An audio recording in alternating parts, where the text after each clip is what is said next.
Huh? Hey, I'm tryna win. I'm tryna win in the 716 and I'm making it big. I wanna live. I think I'm ready to. Yo, what's good, man? This Easy Child Podcast, which one and only host, Glory Boy, here with our special guest in the building. Yeah.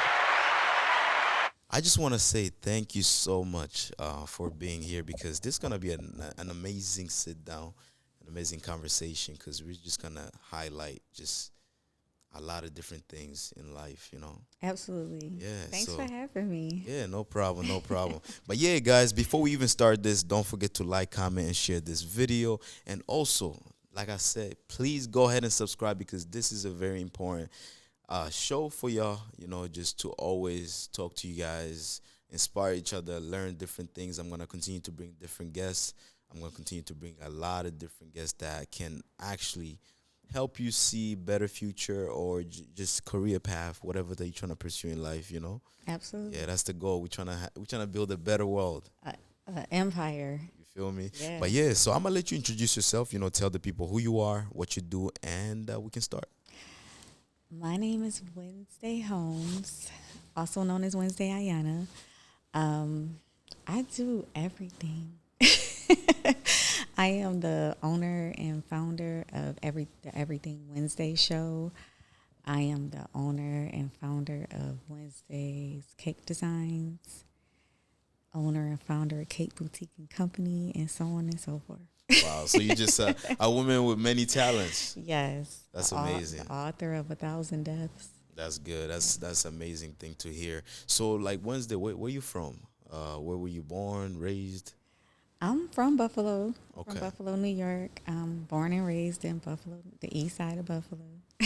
I've had a lot of people actually that have told me like they were born and raised in the east side of Buffalo. Mm-hmm. So like based on that, like how was your experience like just being raised there, growing up there as a young child in those neighborhoods?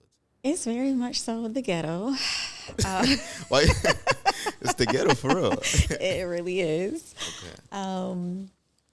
But, you can always find, well, I always look for the good in the bad, right? What we consider bad, So I feel like it rounded me, you know what I mean? It made me well-rounded because I got the best of both worlds.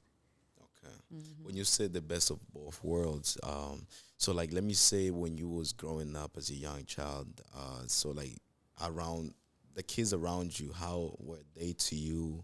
How was the playgrounds when you was growing up and so on? Well, I've always been kind of popular. You know what I mean? I think even when I was younger, a lot of people knew who I was. I think my name probably had a lot to do with it. Right. It just always distinguished me, So I didn't really have a whole lot of issues besides, once I started getting a little older with the, looks and stuff like that. Yeah, when you said that, what do you mean by like the looks and all that when you started getting older? I used to have I've always pretty much dealt with a lot of jealousy. I feel like I've always dealt with a lot of that from a young age. But I want to say that I probably first noticed anything like that around 14, 15 years. Right. And when it came to jealousy, because I know a lot of people tend to kind of handle it differently. Mm-hmm. Like there's people that just disappear from everybody else. There's people that still face that. How did you handle like people that actually did not like you, that would see you and feel some type of way? My mother always been big on don't pay that no attention. Like don't ignore that. Don't pay it no attention. Don't feed into that. But don't let nobody put their hands on you. You know what I mean? Like it was like don't feed into it. Don't pay it no attention. She's like if they put their hands on you, oh, it's a wrap. Yeah, like defend yourself, and you better not come home beat up either. Like, Yo, that's Like- just like almost in every like black family. It's like if someone is bullying you, they beat you up. You better not come home crying to me. right, You right. better win that fight. Yeah, You know, you like better defend yourself. You better stand up, like, and do what you got to do. You know, it was kind of like that because they attacking you. You know what I mean? I know Right. I taught you what to do. I taught you, you know, not to feed into that, not to focus on that, but also defend yourself, stand up for yourself. stand up for yourself, most definitely. So like growing up, also like let me say when you went to high school, how was your high school experience? I think it was worse than high school. High school was really like, oh my gosh. People used to mess with me about stupid stuff. Like I had my daughter really young. Like I had my daughter 2 weeks after my 15th birthday. Wait, what? I had my oldest daughter 2 weeks after my 15th birthday. That is crazy. So you had your daughter, let's say, at 16. No, I was 15. Oh, so after I had just turned 15. My birthday's August 14th. wow. And her birthday's August 29th. So I turned Okay. 15 August 14th. Oh, I thought you said and I after had your her 15th. Okay. 2 weeks So after. so throughout. Okay. Wow. That's insane. How was that? Just having a child at that age. It was really tough. It was tough from the time I found out that I was pregnant. You know, it was tough because Right. my mom was upset. Right. Of course, rightfully so. It was a lot. You know what I mean? She expected more of me, and I had definitely, that was a disappointment. We're gonna get for back her. to that though. But like, I want to talk about just your parents in general. So like, when you was growing up, were they strict to you? Like when you were growing up, or they were just Wednesday, just do whatever you want, just you know. No, well, my mom raised me, so my dad was like, I see him here and there, you know what I Okay. mean? But my mother raised me, so she was firm. To me, my mom was strict, and to all my friends around that time, my mom was strict. It was like, don't tell your mom, like not your mom, like she was the one that was more firm, more strict, and assertive, but she also worked a lot. So I had a little bit of leeway because I would be home with my older siblings. And so they're 10 years older than me, 10 and 11 years older than me. So they were still doing what they were doing or whatever. And I was able to get away with a little bit more because of that. That's crazy. And also like, I know they were older than you, so that when they're at work, then you would just go hang out with your friends. Yeah, I would be out Right. getting into all kind of stuff. And you had a little boyfriend, you know, Yeah, at that time. I'm sure. Yep. Well, no. Well, when I got pregnant with my daughter, I had the person that I was sleeping with. Oh wow. I had the person that me and my oldest daughter father, we were never like, that's my boyfriend, I'm his girlfriend type thing. It was just, Okay. When he found out you was pregnant, how did he react though? Because I know at a young age, a young man would be like, "Oh no, and, like I'm not ready for it," you know. I remember him calling me. He was all going crazy because somebody else told him before I got a chance to tell him. What? Yeah, somebody else went and ran back and gave him the news before I could I tell know you him. was mad at that person. Yeah, I was upset. I was definitely upset because I was bombarded by the phone call when he called me going off like, "You pregnant?" And I'm just like, "Oh my gosh!" Like, but he was like, basically be with him more. He like I was on my own, and I was not. I'm like, we ain't never been together. Like, you know what I mean? Like we not about to do this now. Like, cause we didn't. To be honest, we didn't really get along unless we was doing what we was doing. Y'all was I'm like- just being real. It's like y'all was like just sneak links, you know. Yeah, Just, he was my best friend at the time. He Right. was her cousin. So if I was with her, then and he came around, then like Right, just and- we would hang out and no, I feel you. Yeah. So, and I want to ask you because I know, I don't know if did you ever thought about getting rid of the kid? Because at a young age, you'd be like, man, I'm not ready for it. Did you ever thought about that? And if not, because I know you still have your daughter, what made you keep the baby? Yes, I definitely did. But I didn't really, I found out late that I was pregnant. Like I was running around doing stuff and I'm like, oh, did I get my cycle this month? I was like, whatever, keep going. I was just doing a whole bunch of stuff. But then once I realized that I didn't get it, I'm like, I got to tell my mom some type of way. But my mom didn't even know I was active. So I made up something about having cheerleading and wanting to be a cheerleader and needing a physical or something like that. And she took me to the doctor or made me an appointment, and that's how we found out. But by the time I found out and I got a sonogram and everything, I was like going on 5 months.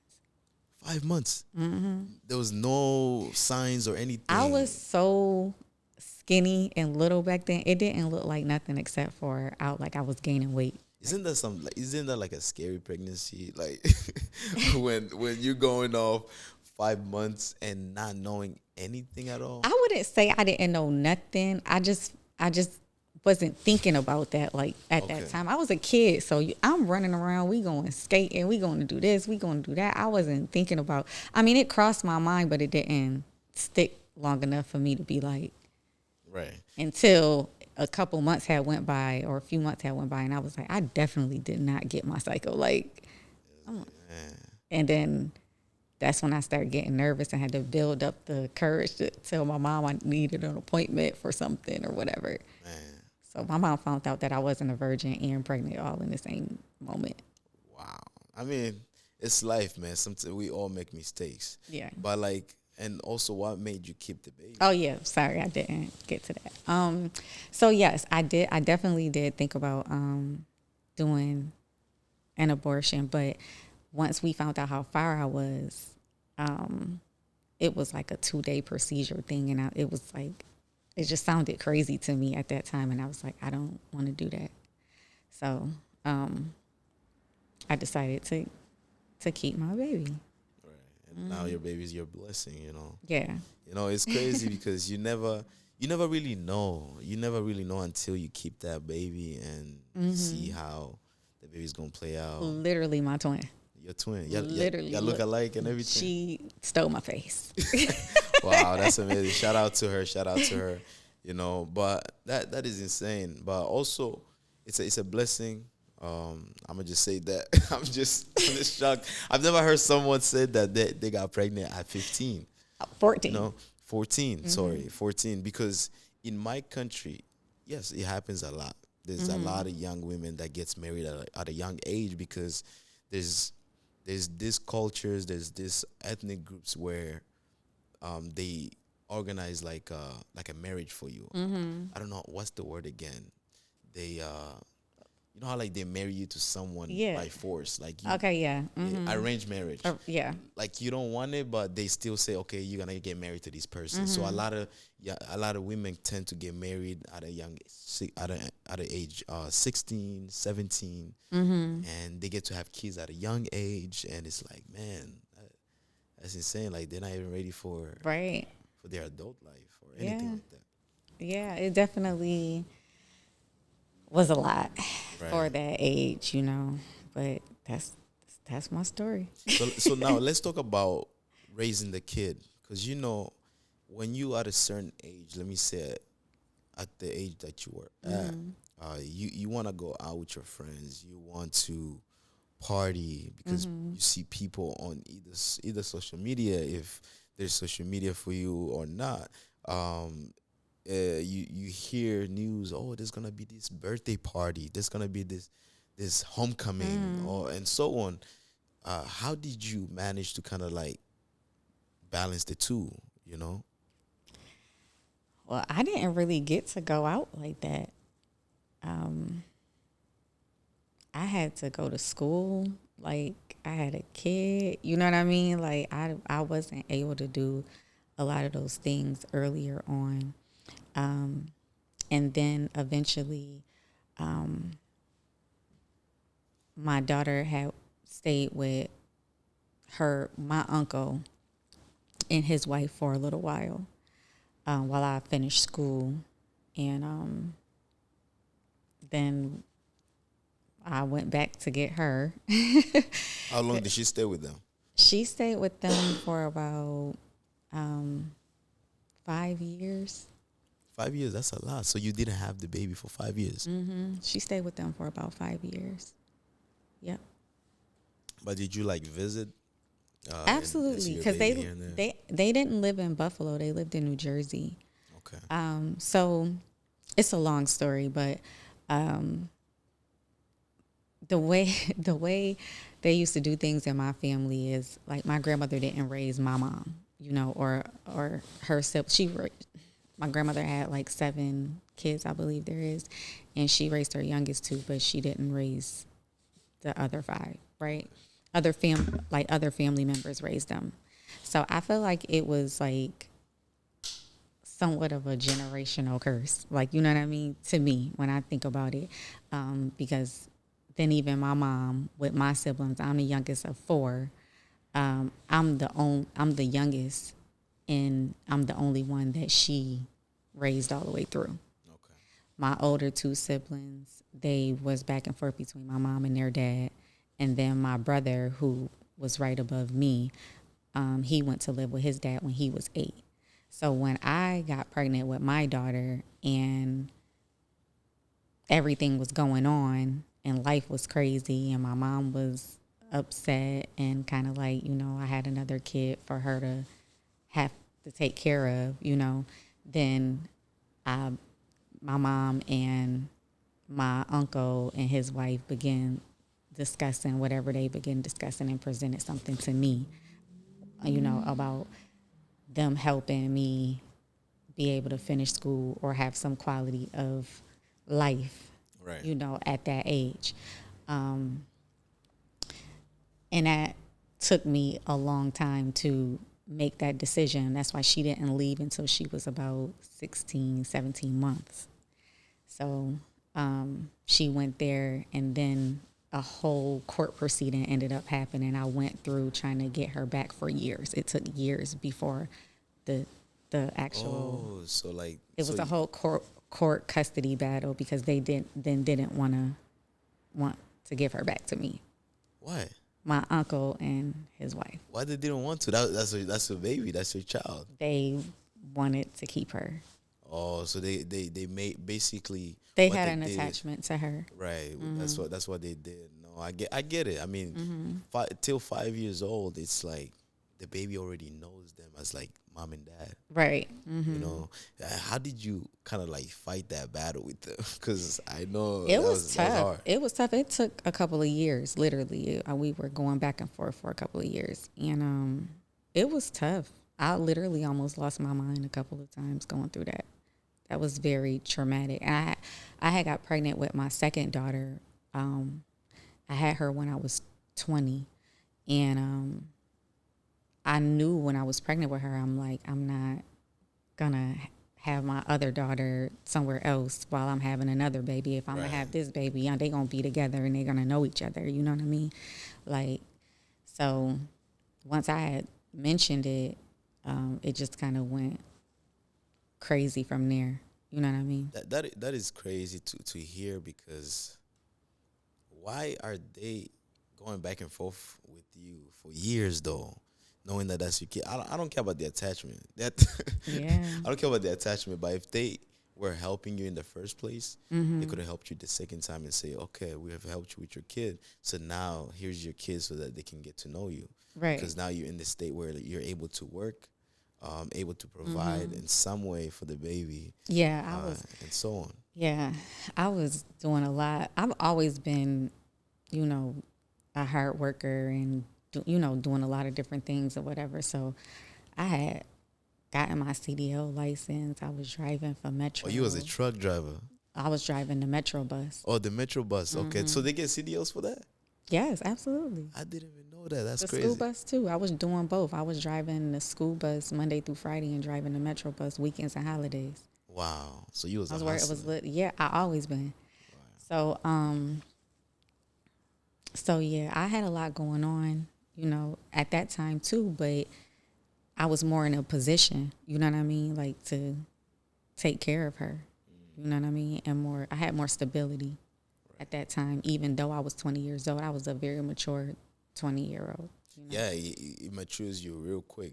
As soon as you Absolutely. as soon as you have a kid, like you just have to switch your ways. Right. You know, like don't be selfish. You have to understand that everything that you're doing, there's a person that you have brought into this world that it can affect. You know, so like, and I see that a lot of times, but in today's generation, a lot of young people that get to have kids don't really understand that.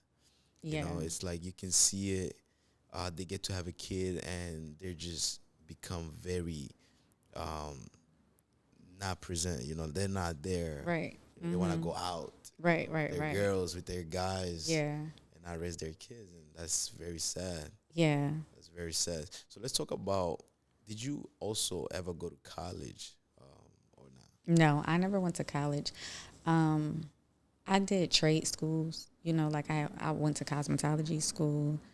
I took some real estate classes. I did a lot of different things. Like even getting my CDO, that was a process and took time for me to do. So I was doing a lot of things, gaining my credentials, so to speak. You know what I mean? No, that's amazing. I mean, also like, what's your opinion on people? What's the benefit of trade school? Because there's people that tend to want to see the both sides before they go to college. Because everybody growing up, we always say, "Oh, go to college, go to college." I never hear people really say when you're in high school, "Oh, go to trade school." You know, they're always trying to like push the college. Yeah. But like, how was trade school for you? It was. I mean, it was work like anything else. You know what I mean? Like I went there. I did night classes. I believe that was so long ago now. And you had your time period. You graduate from there, and you know all of that stuff. I didn't get to graduate. I got all the way to the floor and took my graduation pictures and everything, and they dropped me because I was going to court for my daughter, and I had to miss class times because court was in New Jersey. Everything was in New Jersey. So because I was missing school, you know, I think they only had a certain amount of time that you could miss. And even though they felt terrible about my situation, they was just like, you know, towards the end of it, I had missed a lot on the floor. I mean, did you pay for those classes? I still had to pay Sally Mae. No way. Yeah, you still have to pay your You pay like your the full student tuition loans. or no? Did you pay the full loan or Yeah. they gave you a partial? No. I had to pay the full loan. So I had two loans, actually. It was two. So they're supposed to ones. give you your certificate, right? Because you paid for the school already. No, but you got to complete the course. Yeah, but think about it. You've already paid. So You paid to take the classes. did they give you a second chance, like to finish your classes, or No, you start over. and then you pay all over? No way. I will go to battle with them. Yeah. How much was it, if you don't mind telling us? That was so long. When I tell you this, like my daughter about to be 21 and she was like 1 at the time. So this was like 20 years ago. I really don't remember how much it was. Wow. I know I had 2 loans. I know I had 2 student loans that I had to pay off, and I paid them off. But I just never finished, and it wasn't a big. I mean, I know how to do hair. Like, you know what I mean? I don't have the certificate, but it's not even something that I do to make money right now. You know what I mean? So right now you just do it like with your daughter. I can do my hair. I can do other people. Like if my friends or somebody close to me asks me to do something, I know what to do. Right, or my daughters, or you know, anything shout out like to that. you. You know, we always need friends in our lives that have different skill sets. Yeah. You know, because probably you have a friend that do something different that you can go to them and say, "Hey, friend, I need you to." Absolutely. You know, Even when we was in hair school, it was like that. We had somebody who we went to for makeup, who we went to for eyebrows, cornrows. You know what I mean? Like yeah, I heard they do that. Like you guys share like services. That's amazing. Yeah. That's amazing. So now let's dive into your adulthood. You know, like when you started, like just doing other things in life. So what was some things that you remember that that were very impactful in your life? I've done a lot of impactful things. I like to think. I think getting my daughter back was impactful to me. Everything that I went for and accomplished and finished and did, and even if I didn't finish it, just going for it and going after it. Right. You know, if it was something that I wanted to do, or I desired to do, I went for it. I tried it. I did it, whether I finished it or not. You know, just me even giving it a try to me is always impactful to me. You know what I mean? So I feel like everything that I've done, accomplished, and failed at is impactful to me. So speaking of impactful, so like, what do you think is the most important like trait for a person to have that kind of keeps them going no matter what they're going through? What trait? Yeah, like the most important one. Like, because me personally, I feel like resilience. Like you should Resilience is a absolute, like, definitely at the top of the list. Like, you know, but the ability to control your mind to a certain degree, to get to know that with God you can get through anything. You know what I mean? Like, literally, with God you can get through anything. Are you religious? Very. So like, let me ask you, what does God mean to you, like in your life? Everything. When you say everything, what do you mean? I mean, I'm His. I don't even belong to myself. Like, my everything is God's. Like, you know what I mean? Like, who I am, what I'm not. Like, my life, my kids' life, my family's life, everything. Like, life itself. You know what I mean? Right. God is everything to me. You know what I mean? So it's just, He's everything. When did you actually? Because I know we all have the time in our lives where we're sinning and not knowing exactly what we're doing until we find that true light that saves us. You know, like did you go in that moment where like you was doing bad things and kind of like gave your life to Jesus Christ? I wouldn't say necessarily doing bad things and just, you know, decided to give my life to God, but I feel like it was a seed that was planted in me early on in life. You know, my family, I grew up in a religious family on both sides, on my mom's side and my dad's side. So hearing about the work of God and, you know, getting to know Him for yourself was never not presented to me as a kid. My mom taught us how to pray early, you know, and so on and so forth. So I feel like it was a seed that was always there. And as I got older and obviously strayed in different ways, areas of just living life and learning lessons, that seed was always there. So I always knew what to resort to, no matter how far away I strayed. Yeah, me personally, I haven't been to church in so long, and the reason why is because of my job. Like I work on Sunday. Yeah. Can you imagine? I work on a Sunday, and every time like I don't go to church, I be feeling like I'm missing something in my life, and I try to pray here and there, you know. So like you growing up, like were you always like in church? Yeah. Were you like in choir as well? Because I know a lot of a lot of girls when they're growing up when they're young, their parents tend to put them in choir. Or guys, were you in choir as well? Yes. Okay. We went to church. I did the choir. We was there multiple times a week, within the week. We didn't just go on Sundays. We went to Bible studies. We went to prayer. We went, you know, we went a lot Right. growing up. That's amazing, man. That's amazing to see because, man, the world is changing. You know, the world is changing. I feel like it's a lot of bad things that goes on, and a lot of people that's not religious no more, like how we used to be. And and I feel like we just need that in our lives. Oh yeah, absolutely. It's definitely, man.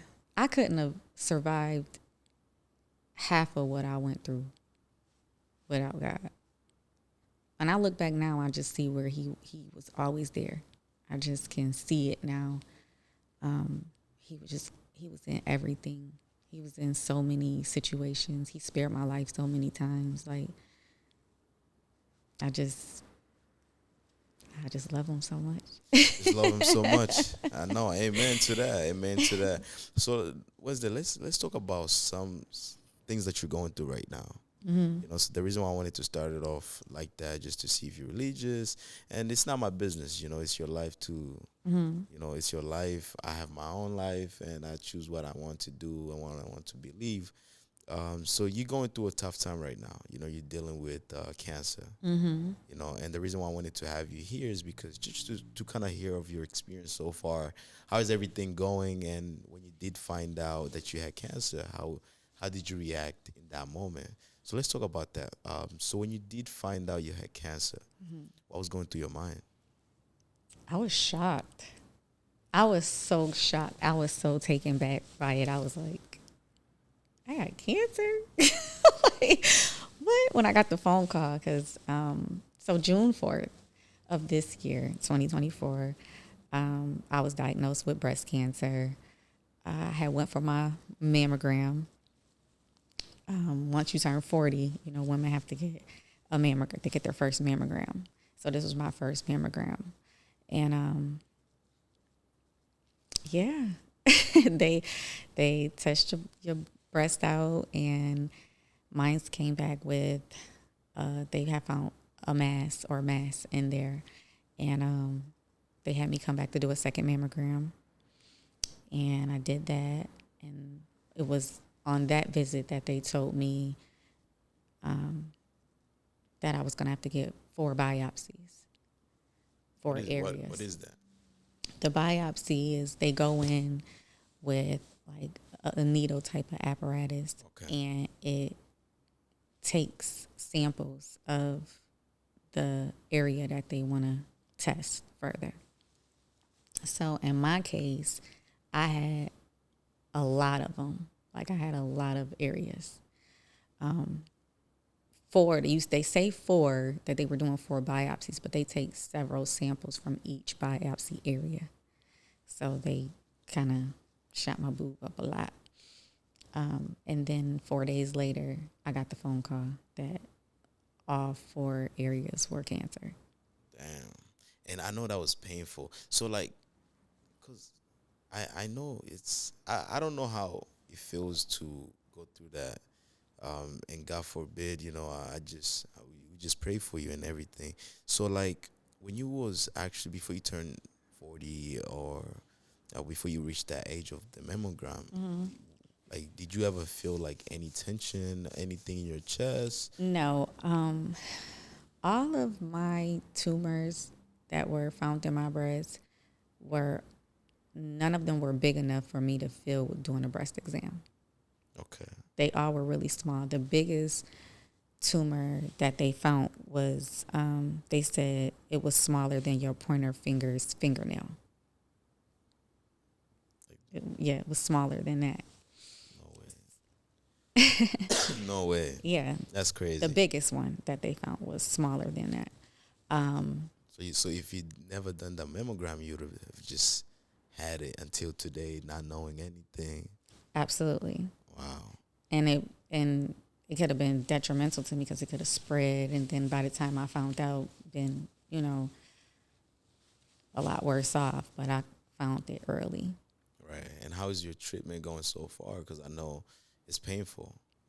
Yeah, I'm in chemotherapy right now. I had to do 12 rounds of chemo.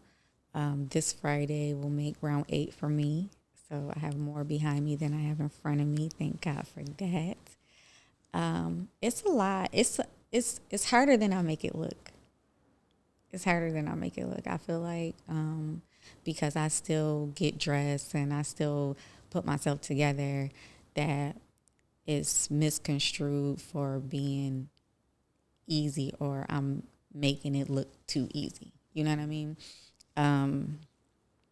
But this is also my way of getting through it. You know what I mean? This is how I maneuver through it, you know? So, and God's been good to me, honestly. I've heard Right. horror stories about people in chemo and how it has affected them. And although it has affected me in a lot of different ways, I haven't had a horror story like the ones I've heard. In what ways have it like affected you though? So I don't have my hair. Um, I have very irritable bowel stomach issues. You know what I mean? Like my stomach is messed up a lot of times. I deal with that. Sometimes it's very excruciating. I've had appetite changes and you go through real bad body aches. Sometimes I'll have to take like a Claritin. It'll make you feel like you got the flu. You know how when your bones ache and you feel shaky and stuff like that. Sometimes you can feel like that. And then just at any given moment, I can feel fine. I can be sitting here with you right now fine and go home, and an hour later something starts to kick in or I start feeling something. Or a lot of what I tell people a lot of times, like, I don't feel well, like myself. I may not be able to tell you specifically like this hurts or that hurts or I feel sick to my stomach or I have a headache, but I just know I don't feel right. You know what I mean? Like something just doesn't feel right. So I just lay down, I take it easy that day and I just won't do too much, or I drink a lot of water to try to flush that chemo through me. Take my vitamins and eat my vegetables and nourish myself, because the chemo wipes out everything good, and it doesn't know the difference between good and bad cells. So it just wipes out everything. Right. And for the people that may have the same question as me, now I know what is chemo. I know chemotherapy, what it is and all that. But before, don't laugh at me. Oh, I used to think chemotherapy was like you get surgery. Like they're operating you, they're trying to find the cancer and just cut it out. And well, I went through that as well. okay. And so like for the people that may have the same question as me, similar question, how can you explain them the process when it comes to chemotherapy? So after I found out I had cancer, the following month, the end of July, I had a double mastectomy. I had both of my breasts removed. Even though they only found the cancer in the left breast and not the right, I opted to have both breasts removed. I didn't even want to play with giving it the chance or opportunity to come back in the right one. And after that, I had to get a second surgery as well. But once I got the surgery, they put my port in as well. So some people get their port in, not in surgery. But I didn't feel them actually put it in. It's an apparatus that they put in your chest so that once you go to chemo, they connect it almost with like a catheter type of hookup. I don't know what to call it. But they stick the needle in there. It connects to the thing that's implanted into my chest, and they can draw blood from it and administrate the medicine for the chemo and everything else through that port, because the chemo is so toxic and so bad that they can't do, well, they prefer not to do it through your veins because it would ruin your veins. It would eat your veins up. So this is more of a straight. So I mean, they still put it in the veins here, right? Yeah, but typically when you go to the doctor to get blood drawn or get shots or whatever, it's in your arms. Oh, so they will always yes. So the chemo, the medicine itself is so strong, it's so toxic. They don't want to eat up your veins in that manner. You know what I mean? So they do it straight through the port. That is painful. And I heard that like when you're in chemo, your body gets very cold. Like you just, is that true? I don't think I've felt or experienced that. The seats are heated. Oh, the seats are heated? They have the chairs that we sit in is heated, and you can bring your blanket and stuff like that. So I have a chemo bag, and I take my blanket and my pillows and different things with me. And that heated seat helps a lot. So I haven't experienced being very chilled. I just I get really tired from the Benadryl they give you. They give me anyway a high dose of Benadryl. Right. So eventually, once that kicks in, I get loopy.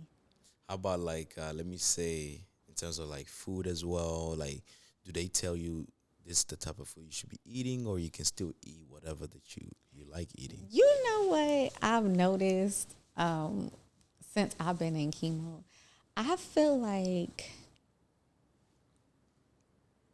all their programs like give you stuff you shouldn't have during chemo. Like, because when you do the research, not even during chemo, period, with having cancer, like they offer me cookies and they offer me all of this stuff that we not really like. This sugar feeds the cancer. You know what I mean? Like, and they offer you that type of stuff. And I just think that that's a little weird. Or even the programs that like bring you meals and stuff like that. That to me, they aren't really the healthiest. I'd be like, what y'all trying to kill us further or faster? Like, what did you trying to do? Like I'd be like, what is this? Like, what? You don't eat none of the stuff that they bring to you. No, I mean, some stuff I can pick and, you know, Right. some things out of or whatever, but not Like everything. fruits and yeah, the stuff fruit, the fruits and different, like the wheat bread. I really try to stay away from a whole lot of bread and stuff like that. I changed my diet immediately. Like as soon as I got the call that day, my life changed that day. I know your heart was beating like when you received that call, man. Like That was crazy. man, what? I ain't gonna hold you. That was super crazy. I was like, You started what? crying and everything. No, I didn't. You're a strong woman. No, I didn't. I didn't start crying. I was just, You're a strong woman. I was like, this is tomfoolery. Like, this is crazy. See, I mean, I feel like I'm a realist, you know, in a lot of different ways. Hey, say that one more time. You feel like you what? I feel like I'm a realist. Yeah, realist. Yeah, you feel me? And, you know, I just, man, God is in control. At the end of the day, God is in control. Whatever I pray, when I pray all the time, one of the things that I say in my prayer is, God, whatever it is that you would want for me to have, like that's what I want. I want whatever it is that you, whichever way it is that you would want for me to go, whoever it is that you would want for me to be, like that's who I want to be. That's where I want to go. That's what I want to do. I want to live in your will and live your way, you know? And I feel like whenever he decides that it's my time, then it's my time. Like my purpose has been served. Like, but in the meantime, between time, I want you to use me in the way that you have set forth for me. You know what I mean? So when I got my cancer diagnosis, yes, it was hard. And yes, I experienced things in life that are hard, pills to swallow, deaths and everything else. But it is a part of life. Like, you know what I mean? Like this is life. Right. Did you like lose people also throughout the process? I mean, I know it's still like new. But like at the moment as well, like have you realized that people are either coming closer to you or some of them are just going farther from you? Okay, so I'm answering your first question. Yes, I had one of my friends had reached out to me once I announced my cancer diagnosis, and he put me on like the soursop and the soursop leaves and the sea moss and all of these type of things. And in the midst of that, he told me that he had cancer, and he passed away right before I started chemo. And that was very hard, you know what I mean? Because we talked about everything as far as this cancer go and what to do, what not to do, what, you know, so on and so forth. So that was hard. And so yes, I did literally lose a friend from the same fight while I was fighting or while I'm fighting. As far as the people that are well, Did I lose people in the midst of that? Yes. Just I feel like you get to see a lot. You get to see a lot, and you're gonna look at things differently. Like, you're never gonna look at things the same while you're going through a life altering situation. Like, your life literally changed in that moment. Yes, you're gonna look at things a lot differently. Right. That's it's insane, man. I mean, that's life. That's life. So, cause I know we're getting closer to the end of this. I know we already spoke on some things that you need in life in order to continue to push and staying strong. So, like, what are some words of motivation that you can give to people that's either battling cancer, to the young men and women that's trying to grow and kind of like just become entrepreneurs? Because you know you have done a lot of different things. What kind of words of motivation would you give them? Number one,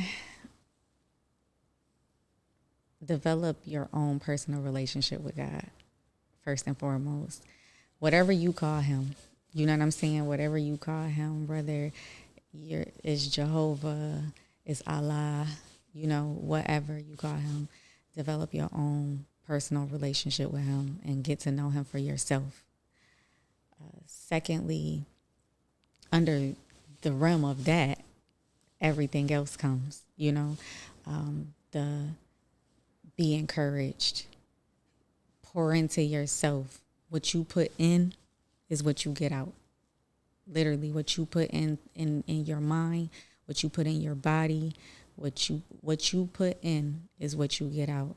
So if you feel like you're lacking something and you're missing something, for me, what I do is I listen to my word. I pour in where I feel like I'm empty, you know. And the word for me always fills me up. It gives me what I need to keep going. So pour in. What you put in is what you get out. Be encouraged. Stay motivated. Do things that make you feel like you want to do more or make you excited to do. You know, find those things that driving force. And just pray.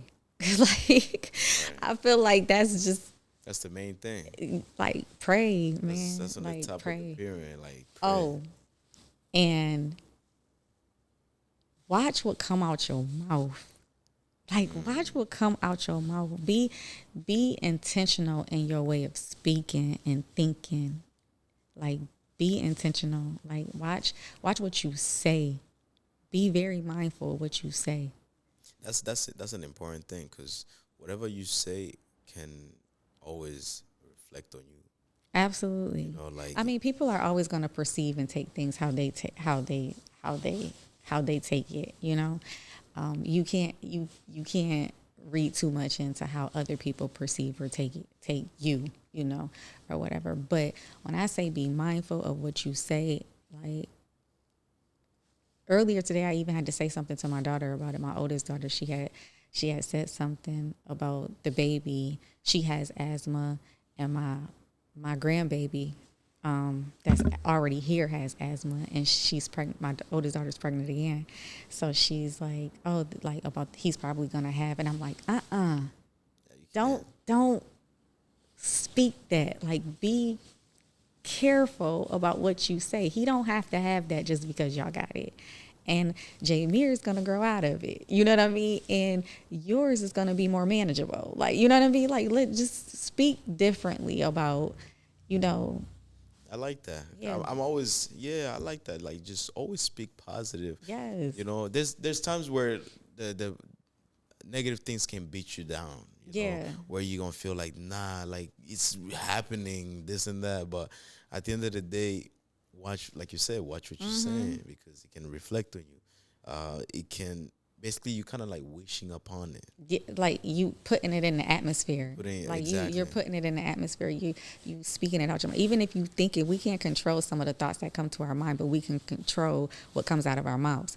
Don't put it in the atmosphere. Just Yeah, once it's out there. Once it's out there, floating. you don't put exactly. So don't. And another thing that a lot of people I feel like are suffering with these days are being able to control their inner dialogue, what they tell themselves, and how they speak to themselves.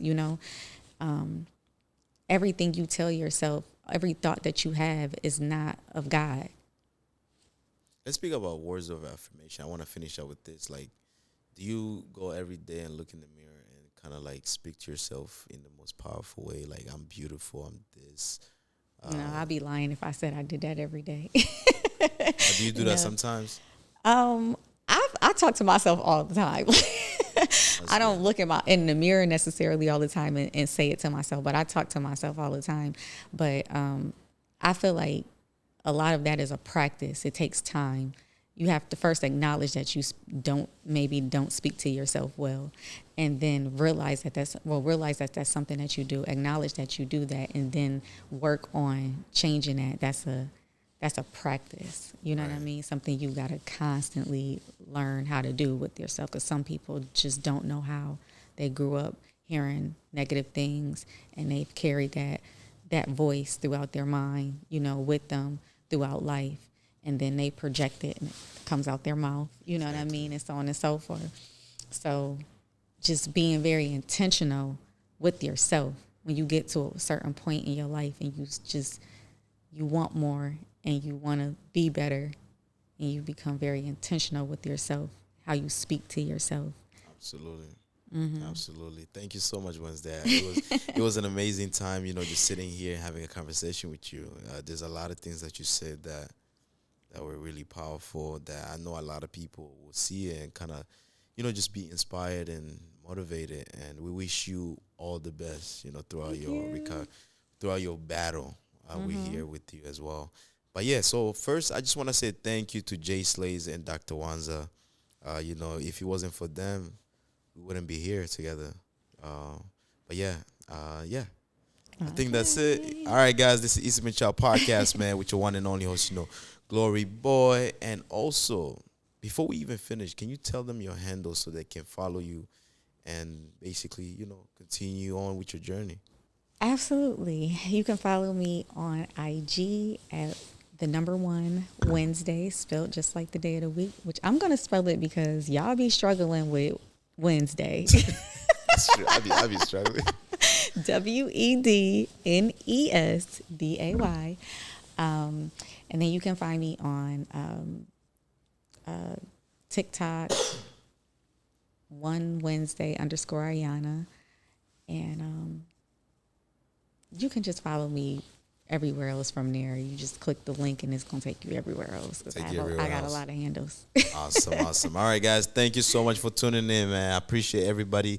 And remember, this podcast basically is to empower people, for us to learn from each other, to hear a lot of different stories. And yeah, thank you, Wednesday. Thank you for having me. And we out here. Let's go.